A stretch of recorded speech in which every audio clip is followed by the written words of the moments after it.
德国寻求访华却不摆正立场，中国很快展开报复。事实证明呢，煮熟的鸭子也会飞。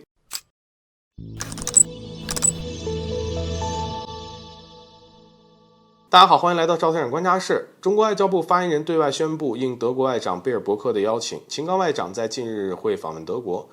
然而转眼就有消息指出由于日程安排原因，中国方面取消了中德双方财长的会议。本以为两国即将迎来新一轮的高层互访热潮，而如今来看，想要缓和关系还存在一定的难度。那么中方为什么突然会取消德国财长访华呢？一时之间，外界均猜测这与此前德国教育局研究部长史塔克瓦钦格窜台有关可问题是，即便德国方面窜台行为让我国不满，对该国的反制也不应该是现在毕竟窜台事件已经过去一段时间。所以在我看来，相比之下，反倒是德美两国私下密谋有点关系。有声音说当前德国政府正在与美国进行沟通，讨论是否要对华出口进行限制。据悉此番呢，不仅有德国总理舒尔茨，那么该国经济部长哈贝克，还有欧洲多个国家在与美国共同进行讨论，确定是不是真的要对中国采取限制措施。不过根据不完整的消息显示，美国的态度是很坚定的，并且还呼吁德国也应该像日本、荷兰一样，配合美国对中国采取类似的行动，尤其是在化学品方面对华出口进行限制。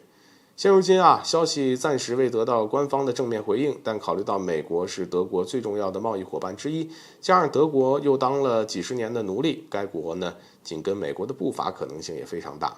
另外，根据最新消息报道，德国一些政客正在频频地要求德国企业减少对中国的依赖，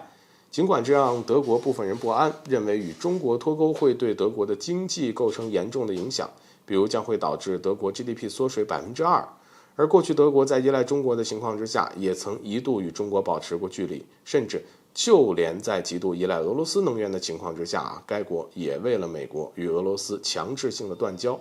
所以为了美国，德国什么都有可能干得出来。而从这个角度，德国一方面指望我们帮助该国发展经济，而一边呢却对华问题上无法摆正立场，那我国为什么还要对德国财长打开大门呢？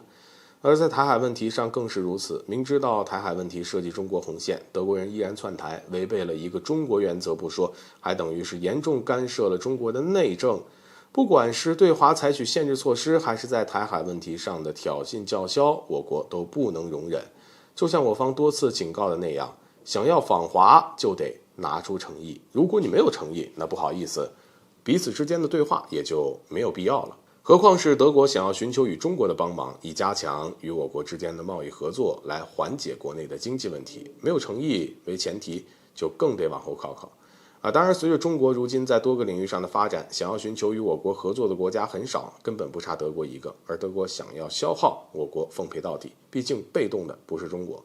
总结就一句话，鱼和熊掌不可兼得，而德国两者只能选择一个，要不然就像这次一样，即便是确定了访华也会被取消，事实上煮熟的鸭子也会飞。好了，本期节目就到这里，欢迎点赞转发，留下您的精彩评论。